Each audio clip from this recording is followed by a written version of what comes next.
Kade tugenda kwebaka mukwano wandibadde owaayo obukulembeze mu mirembe n'ogenda lwakitula tweyanziza. How are you, sir? I'm fine. Okay, this is Rebecca from APM Media TV, and I have some questions that I would love you to illustrate or inform the citizens of Uganda and also of the world, for them to know the preparations that people have laid down on the coming elections of Uganda. So, how is the Kenyan chapter going to help in the wave change back at home in Uganda? Thank you so much. I'm called Evans. Currently, I'm the secretary of the Kenyan chapter. Your question is good. I'll tell you that we are more than ready. We have prepared ourselves. We have mobilized Ugandans in Kenya. We have gone to different places within Nairobi and outside Nairobi. We have been in Kisumu, we have been in Mombasa. And in doing that, we have also encouraged the Ugandans who are here to participate actively in protest vote, not just being here and cheering, boboing, yet they are not going to vote.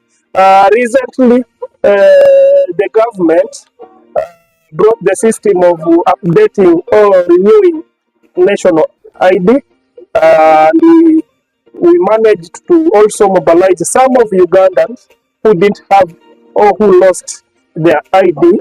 Not only that, Uganda is the only country, I don't know that there is another country that has a national ID that expires.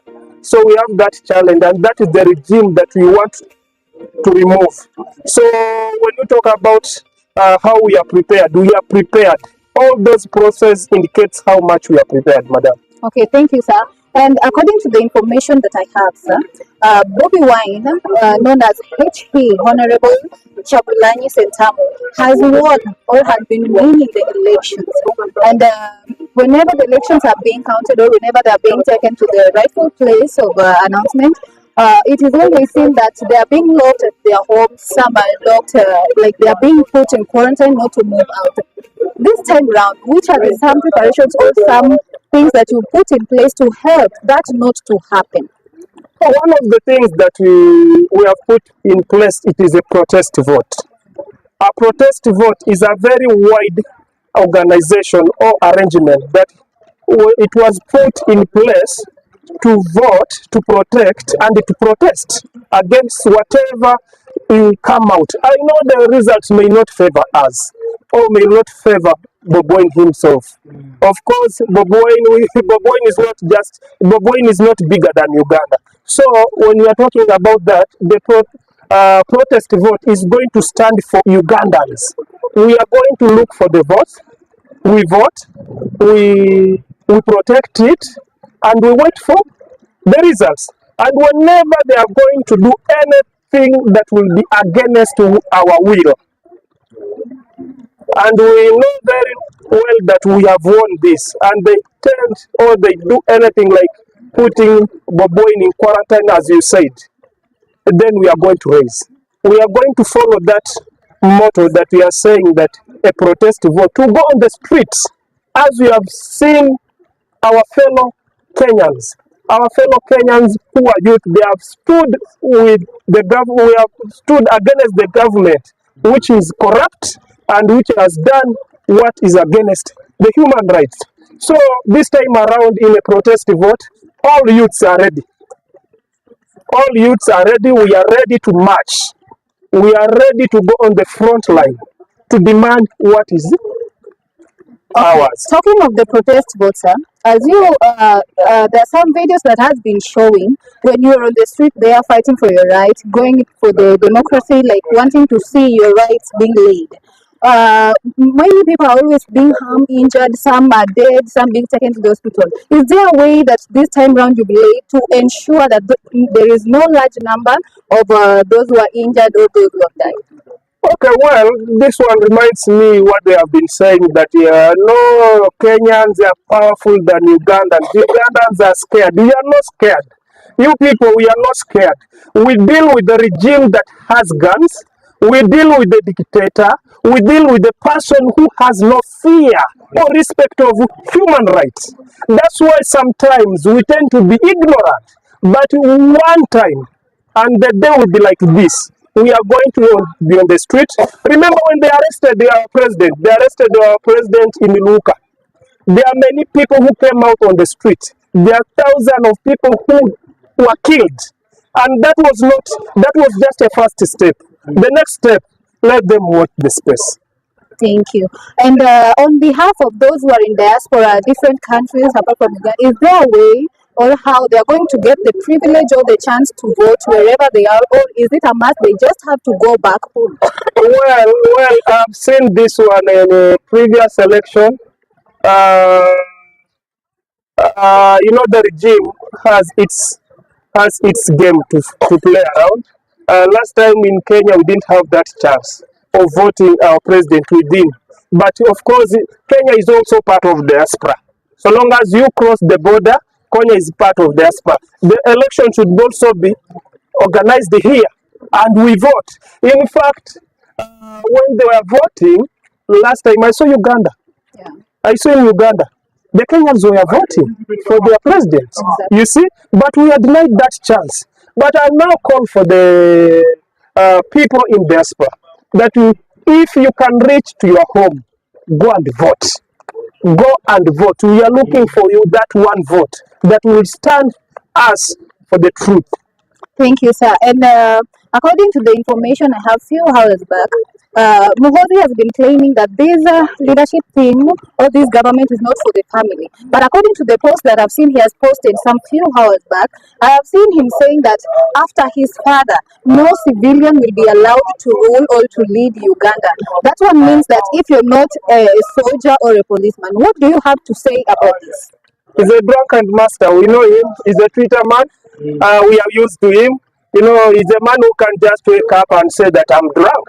So we are not surprised of any tweet that he makes. But we want to let Muhoozi and the family and the president to know that Uganda is not a kingdom.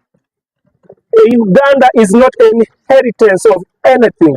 Uganda is not a family that when my dad dies, I'll take over. Even these days, when my father dies now, I cannot take over the property. I have to make my own. So that is wrong. Whoever listens to Muhoozi, in fact, wants entertainment. But what I want to tell my fellow Ugandans and those people in diaspora, that this time around we need change. We need change and we are ready for change. Being the civilian or musician, the way they call him, or Rastaman, we don't care. What we need is change. Remember, the president in his speech said that since 1925, Museveni was there and was in the party until 2031. He will still be there.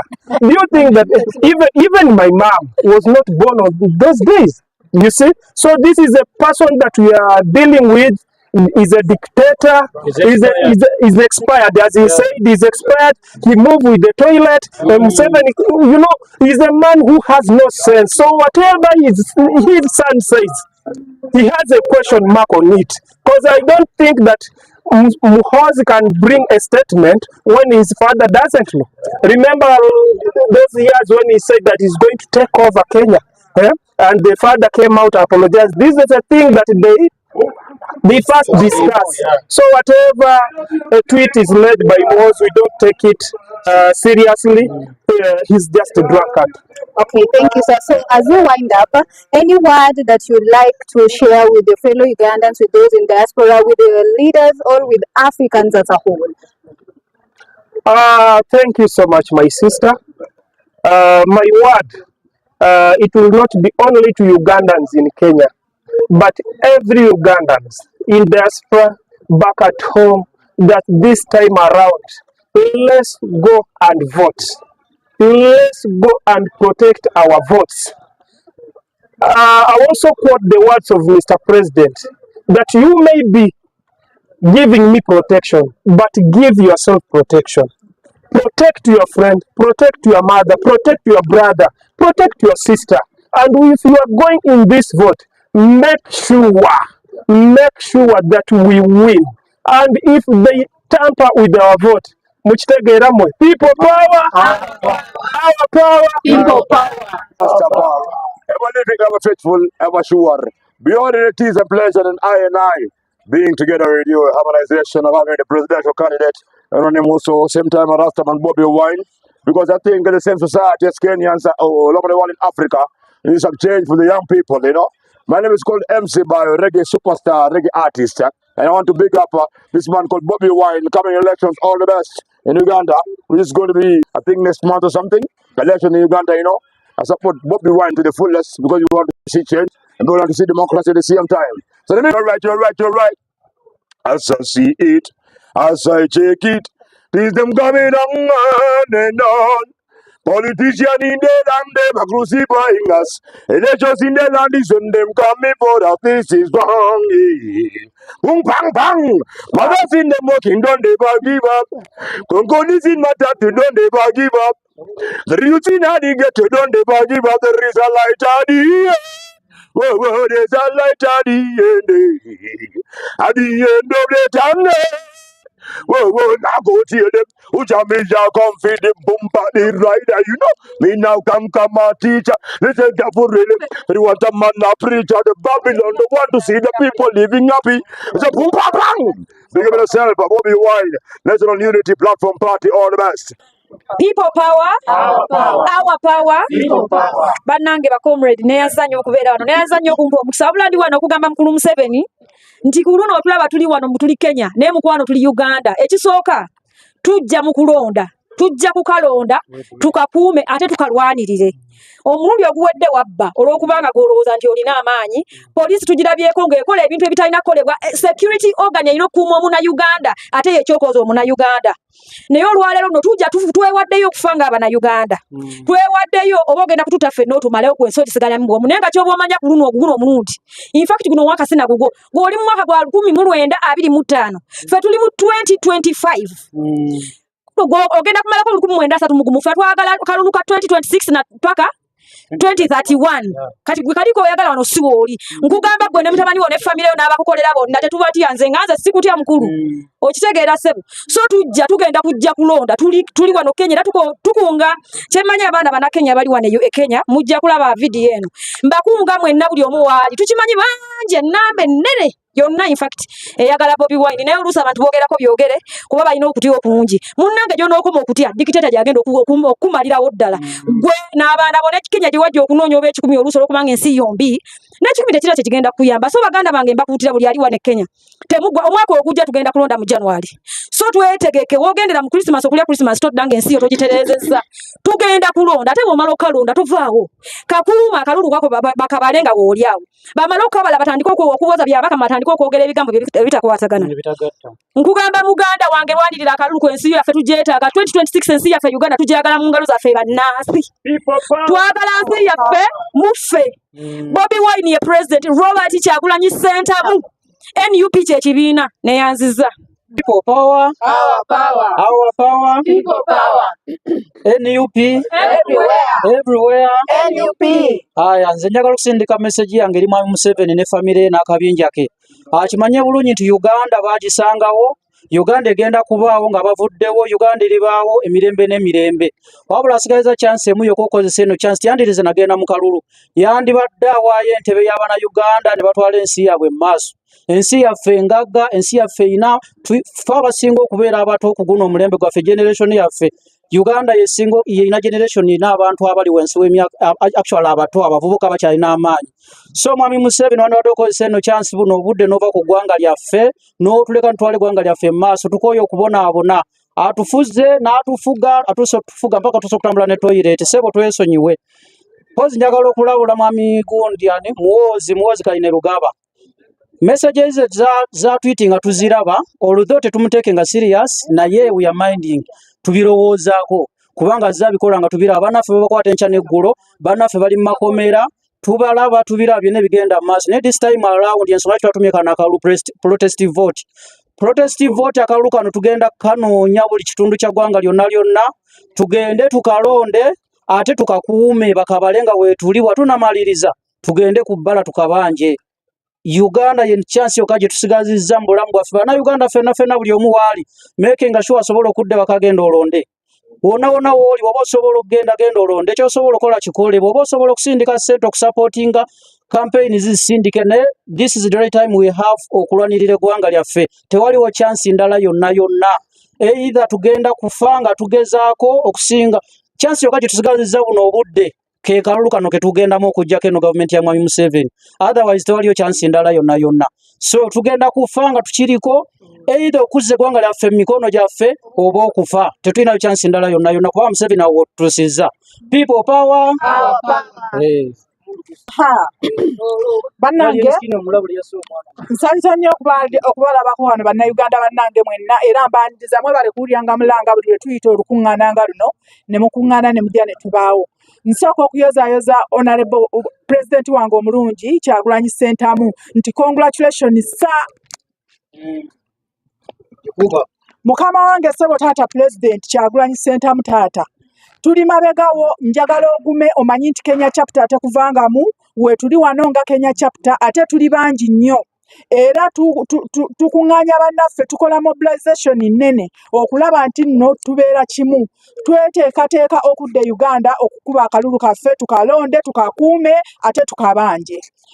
Message eno egende wa Museveni, nze gwolaba wano mu mawulire olwaleero ssebo nagenda okula okutegeera nga yegwe pulezidenti wa Uganda. Nzadde abaana ku mulembe gwo, bakaddiye nkaddiye bazadde bannaabwe. Kiki kyofuga ekyo? Mbizzi oba mbwa? Okitegeera? Kati mu mbeera eyo abaana b'abantu obasse, eno ensi teyafuuka yo. Twagala otuviire ffe, twetaaga change. Twagala okwatamu ebyogende kubanga ne pulezidenti Amin bwe yaliwo ebintu byonna bye yakola tolina kyokoze ki, tolina kyozizza, wajja buzinojjawo bye wasangawo ng'ate tolina na kipya kyotaddewo.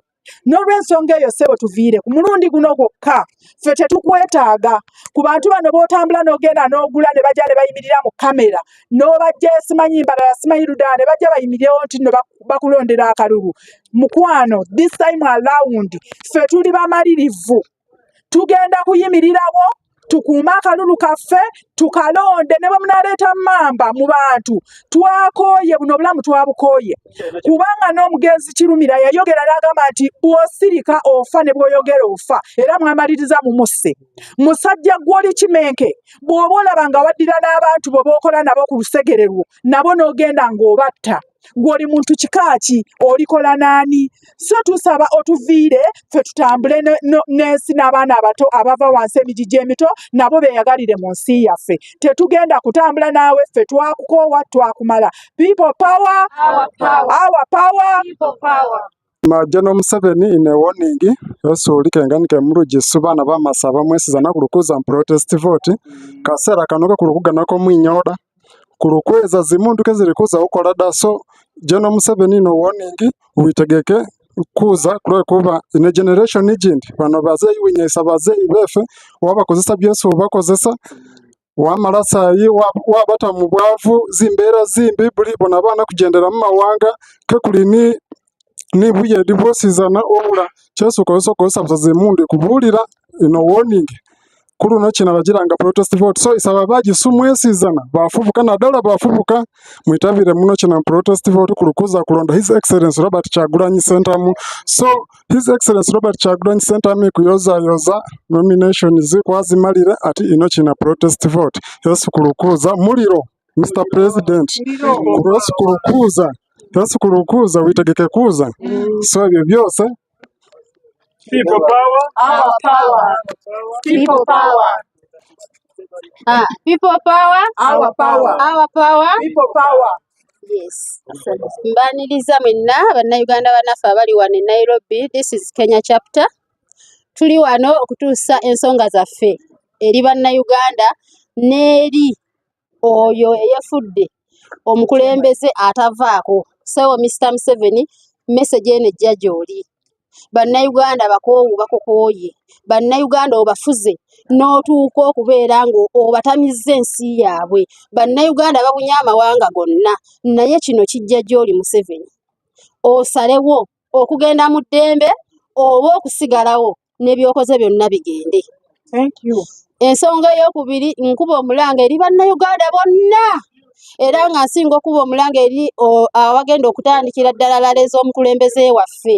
Omukulembeze waffe agenda kuggulawo laale esooka egenda beera mu Busoga. So bannabusoga tubakoowoola mwenna gye muli mwenyigire mu kkubo, mwenyigire mu laale egenda okusooka eyugumya Museveni emuleke nga tatudde ku katebe waali.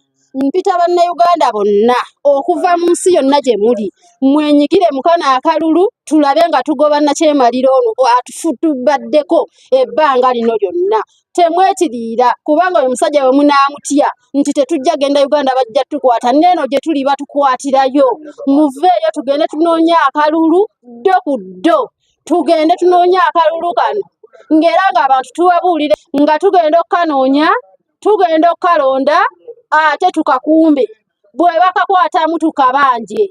Bannayuganda mwenna bw'owulira nti wano bakakuttemu teri kulonza kulala sitwiti temutya abasirikale. Abo basirikale be mulaba bannaffe, abasirikale be mulaba babeera n'emmundu babeera balina ekikulwanyisa naye we bata emmundu bantu bannaffe temubatya era bw'akubatiya gaasi gwe sembera busembezi bagenda kusuulawo emmundu zaabwe batambule badduke. Bagenda nakweyambula ezo yunifoomu bakomewo nga bambadde nga mmwe.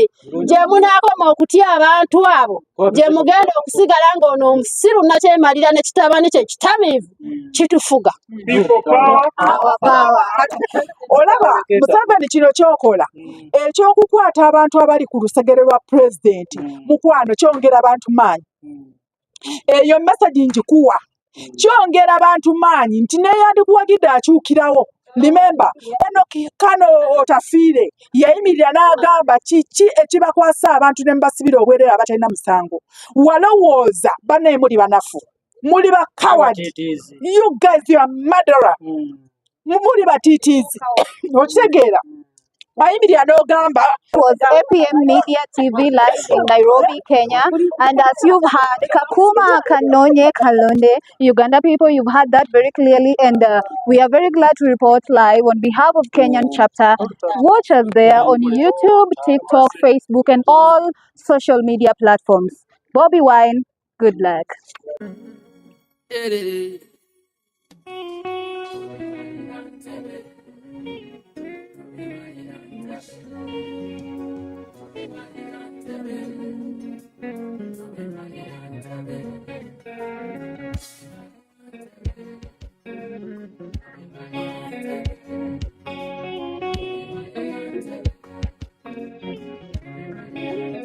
Teli kusikiza tukoma wano tukoma kati tukoma wano teli kusikiza teli kusirika tukoyo kufa tukoyo kufa.